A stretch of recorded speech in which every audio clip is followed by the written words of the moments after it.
Shalom everybody, welcome to Regah Bivrit. What a special, beautiful edition of Regah Bivrit we have for us today. We are in Parashat Yitro. Now the interesting thing about Parashat Yitro is where we read the story of the Aseret Adibot, the 10 words that God has given Israel later on in the chapter, in chapter 20.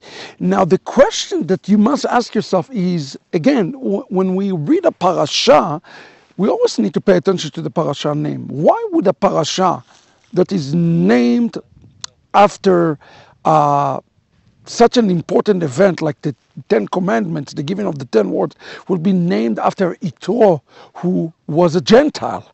What can we learn about this and why this is so important? Because we are seeing something significant that taking place in the Torah portion before the 10 Commandments, the complete conversion of Yitro into the house of Israel. Now, how this conversion take place? What can we learn about that? If the 10 Commandments represent the pinnacle of Jewish history, a point where both Jew and mixed multitude, or as we call them, Erev Rav, come and experience God, we know that there is going to be yet another 10 Commandments that will be giving, another event similar to that, where Jew and Gentile take place. Now, before this event take place, Yitro, representing a pinnacle of the Avodah Zarah, of the idol worship. He was a Kohen, he was a priest of Midian. It's important for us to understand that before the revelation of Mount Sinai takes place, the fullness of Yitro have to be taking place. Now, the word in Hebrew, Yitro, it comes from the word Yateret, Later. Yateret is mean the remnant. Did you know that the name Yitro related to the word remnant? I believe that the name Yitro, the picture of Yitro converting and entering to the house of Israel, to the tent of Moses, represent the fullness of the Gentiles that is to come right before the final and the complete redemption. Pay attention to this. This is amazing. At the beginning of the Torah portion, it says in verse 1 of chapter 18, "Vayishma Yitro Kohen Midyan Choten Moshe et kol asher asa Elohim leMoshe v'leYisrael amo." He heard everything that God has done to Moses and to the people of Israel. Now the interesting thing is, he heard it through the word Va'ishma. The word Ishma, Shmi'ah, means that he have not necessarily have experienced it himself. He literally just heard the story. He heard it from another party, and that's become the testimony that took place. Now, later on in the story, I want you to notice something very important in verse 8. It says, when Moses see him, he says, "Vayesaper Moshe lechotno et kol asher asa Adonai leparo leMitzrayim al odot Israel."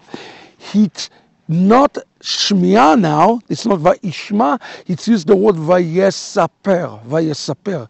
It is Moses who is giving now a personal, detailed account and testimony of what God has done. You see, he have heard it through the grapevine what God has done to others who told him. But in verse 8, it says Vayesaper. The word lesaper, in Hebrew, the word sipur, is an intimate story. It's in an intimate revelation. It is an intimate account that Moshe Rabbeinu is giving it to him. And it says here in the story, "Vayichad Yitro et kol hatova asher asa Adonai leIsrael asher atzilo miyad Mitzrayim." This is again very important language. He having now a moment that he understands that God is a living God, because he received a personal testimony, a true and a personal account. And in verse 10, he says, "Baruch Adonai." He blessed the name of the God. This is the word of the day for all of us today, the word Baruch. The word Baruch means to bow down and to kneel. That's one way to understand the word Baruch. But the word Baruch also have another implication. It is the word to engraft, to take a branch that is dead and cut him and engraft him into another healthy tree. The language that is used here by Yitro is significant. He say, Baruch Adonai, graft me in to the same God of yours, Moses. This is an amazing testimony. He said, graft me in to you and to the Jewish people. And the rest of the story, as they say, is history. Now you understand why is it that Parashat Yitro is the parasha of the Ten Commandments. The remnant of the Gentiles coming into the house of Israel ultimately will usher the next Mount Sinai experience. Yitro, the remnant. God bless you, and we hope you are blessed by this very special Regah Bivrit. Shalom.